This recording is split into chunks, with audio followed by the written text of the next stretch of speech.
Hey, what's going on, guys? Bates here, and welcome back to the channel. And today I'm here to bring you guys my SDL Season 11 Week 1 game. And in this game, I played against Ethan, a very incredible player and one of my good friends in the community. So I'm pretty excited about this game, and I was just excited to play against somebody that is this good at the game, quote unquote good at the game. I don't know, man. He might not be that good. But before we get any further in the video, make sure that you guys subscribe because many of you guys are not subscribed. So I really appreciate it if you guys could subscribe. Anyways, so yeah, like I said, Ethan, very good player, top 8 of the sports circuit, just a really, really good player. So I knew that I had to bring out my best stuff in this game. So, yeah, this is the matchup on your screen. You guys can see my draft. I didn't do a draft analysis video, so if you guys would like to see that, make sure you guys comment down below. Let me know that you guys want to see that. Anyways, I drafted Diancie, Aegislash, Rude. You guys can see it on your team. And then his main guys were Garchomp, Slowking, and Gren. But both have really solid teams. I think both have top half, close to top half teams in the league. And I just think it's a great matchup. So Diancie actually has a really solid matchup in my opinion with Diamond Storm. Really being able to go in. Its main stopping point would be the Empoleon or the Sylveon or the Slowking, but Diamond Storm should be able to shred through Slowking and Sylveon, and then Empoleon will have Earth Power 4. And then for him, some of his biggest threats were Garchomp and then especially Kartana. Kartana was a huge threat. Yeah, so let's go ahead and go check out my build for this game here. So I'm going to go ahead and close down the matchup, and you guys will be able to see it. Actually, instead of closing it down, why don't I just do this? Why don't I just do this, boys? A little live editing, a little live editing, you know what I'm saying? Just a little bit, just a little bit. There we go. So, as you guys can see, I did indeed bring Diancie with this spread right here, along with the moves that you guys can see. So the main point of this was to really just shred through everything, and mainly once we get up to the point where we have enough chip on everything, this should win. And that was the main idea behind it. Now, this Aegislash set, while it has very intricate EVs that I designed, I'm not actually super proud of this set. Even with all the EVs, I think there's much better things I could have done with Aegislash here in this matchup. I ended up going with Iron Head, Shadow Claw, CC, and King Shield. I mean, it comes in on Sylveon okay. It should outspeed it and be able to Iron Head. Should be able to Oko, close to Oko, Slowking. Has CC for Gren if I'm in Shield form. And Empoleon as well. And even the Kartana. So, I mean, it has a lot of the tools that it would need. But I feel like there's just much better things I could end going with. So I'm not super impressed with my set there in hindsight.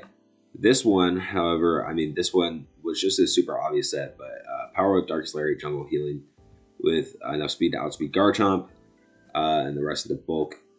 And the main idea with this mon was to switch into the Garchomp and eat anything that it goes for.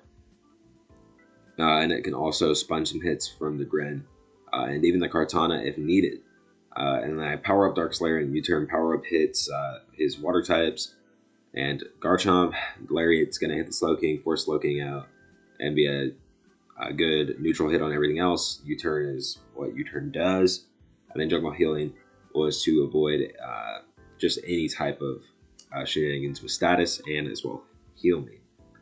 Next up, we had a Toad set here with Liquidation, EQ, Ice Punch, and Stealth Rock. Pretty intricate EVs on this one. Mostly it was to check the Gren as well as hopefully do big damage to a lot of his mons. With Liquidation, EQ, Ice Punch, Stealth Rock. Don't know if I said that already. I might have said that already. But yeah, this is post-con, by the way, obviously. Actually, I guess that's not obvious. Maybe. I don't know. Liquidation, EQ, Ice Punch, Stealth Rock. And this was obviously meant to Ice Punch Garchomp, EQ Slowking, And then Liquidation was just the neutral stat that I kind of needed to hit everything else kind of hard. Although looking at it, maybe I didn't need Liquidation. I don't know. I could have maybe ended up going with a different move there. But Ice Punch should do over half to the Garchomp. EQ should force out Slowking or absolutely chunk it. Yeah, a pretty offensive Seismitoad here. But I think it's what needed to be done because what it's mainly here to check is the Gren. And the Gren is going to have Grass Knot. And if it doesn't, it's not going to do much damage regardless of how much I invest into the Spadef anyway. So, and then if it does have Grass Knot, it's going to do a lot regardless of how much I invest into Spadef. So, yeah. Next up, we had Sub Bulk Up, Thunderous Kick, Brave Bird, Zapdos Galar. And it has a ton of bulk because there's a huge speed gap in my opponent's team. So I just was able to drop all the way down to 241 and really maximize my bulk here, which is hopefully going to allow this mon to set up super well. And lastly, we have a pretty strange set. We have Choice Scarf Noivern with Draco, Hurricane, U-Turn, and Switcheroo.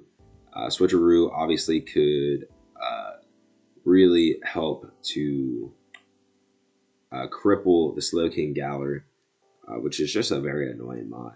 Although I would say my team has the tools to deal with it for the most part. As well as one like Sylveon, it could also end up crippling. And then Draco, Hurricane, U-Turn are all really good moves. Draco is going to revenge kill the Garchomp, and the Sceptile. Hurricane is going to revenge kill also the same Mont and Kartana and Gren.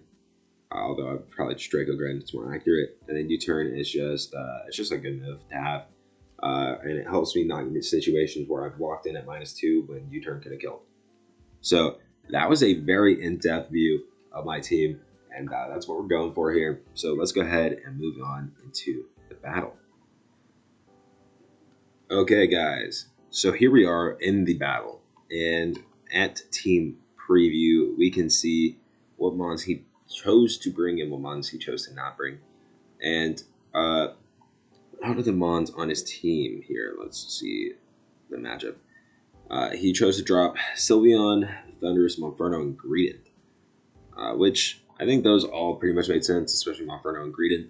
Sylveon was slightly surprising, but a lot of my mons can take advantage of it, and it doesn't really check anything super solidly, so I think it makes sense. And then Thundurus not being on the squad also made that sense, as it's outside by my Diancie. Aegislash can check it somewhat hard, and then it's Seismitoad as well. So I think everything really made sense to me. So looking at the team preview here, I pretty much see everything that I saw before, and that Diancie should have a really good shot to win late game if I get sufficient chip on everything. After a bulk up, Zapdos looks incredible, and then Zarude is going to be vital to check everything. And then Aegislash is probably the most expendable guy, and then Noivern is really just the safety measure in case something goes wrong. So let's go ahead and start the battle. So I lead Toad, thinking he might lead Chomp or something like that. So I go for Ice Punch straight away, and then I see that he's defensive Tank Chomp as he puts up his rocks right in front of me, which I thought, okay, that's fine. I'm also going to put up my rocks, and he goes Cortana, makes it a double, expecting me to also switch. I go Hard Zarude. I didn't think Sacred Sword was going to come out there, so I thought Hard Zarude was not bad at all. He goes for SD right in front of my Zarude as I go for U-Turn, but he doesn't know that my Noivern is Scarf. I bring it out. Obviously, he knows that Scarf now, so he switches out Slowking.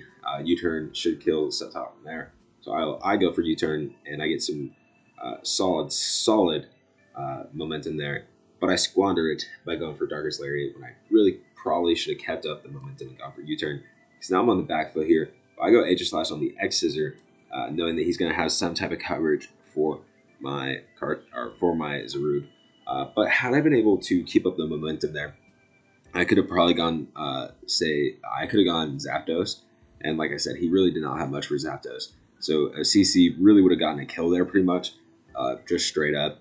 And the best he could have done was go Chomp and give me the helmet damage, because I'm 100% sure Bird kills a Slowking after a CC. So Just that's like one important note that I think really started to put me on the back foot here just a little bit.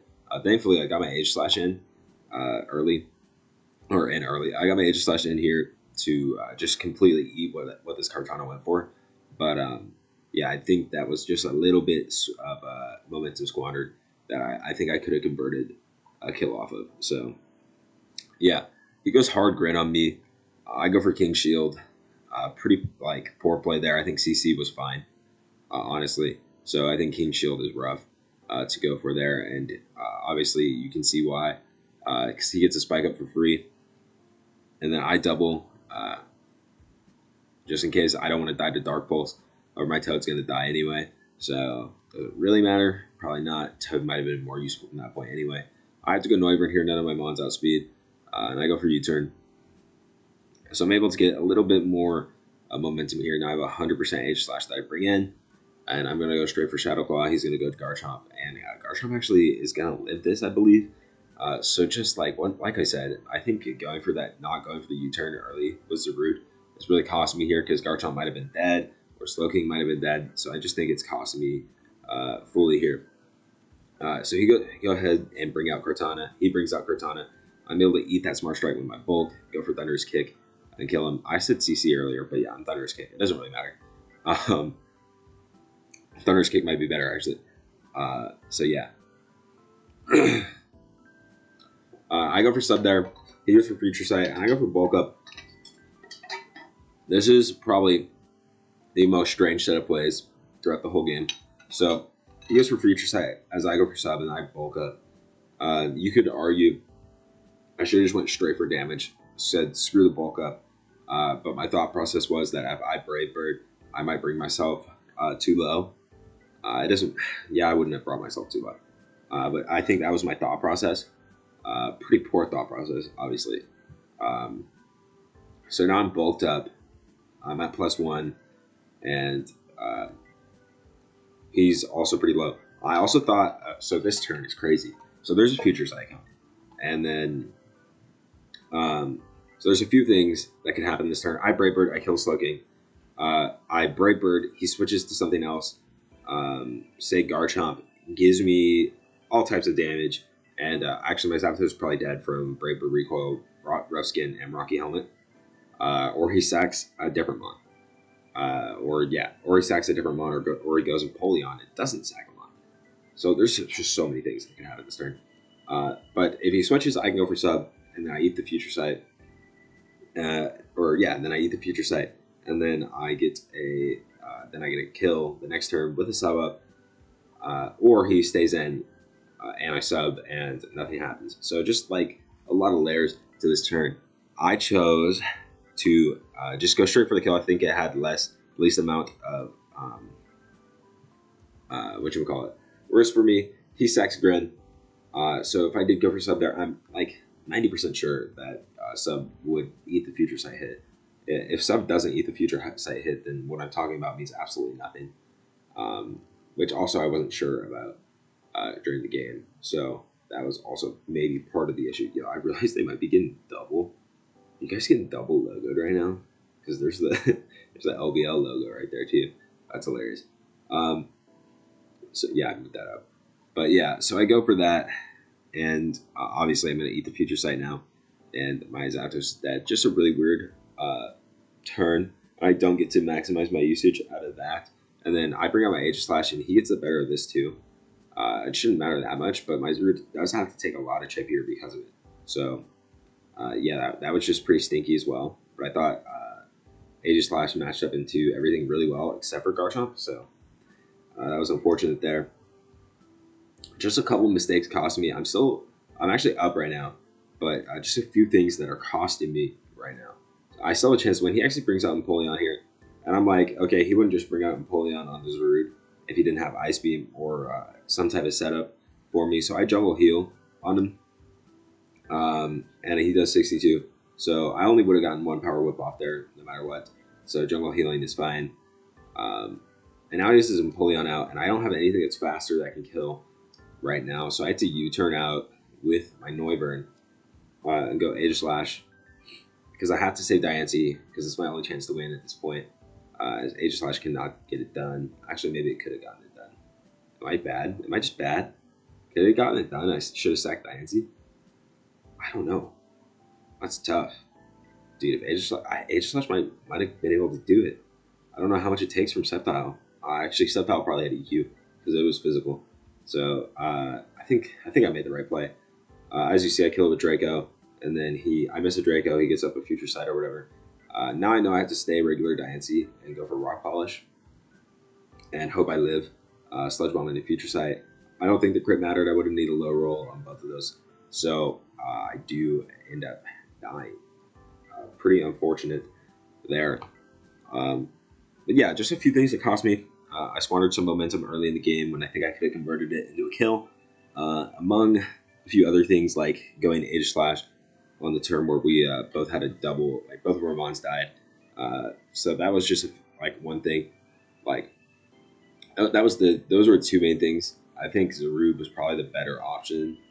I mean, obviously, it was the better option in what happened, but I think Zarude also was just a good option no matter what, as I have the ability to just U-turn out or Darkest Lariat everything else.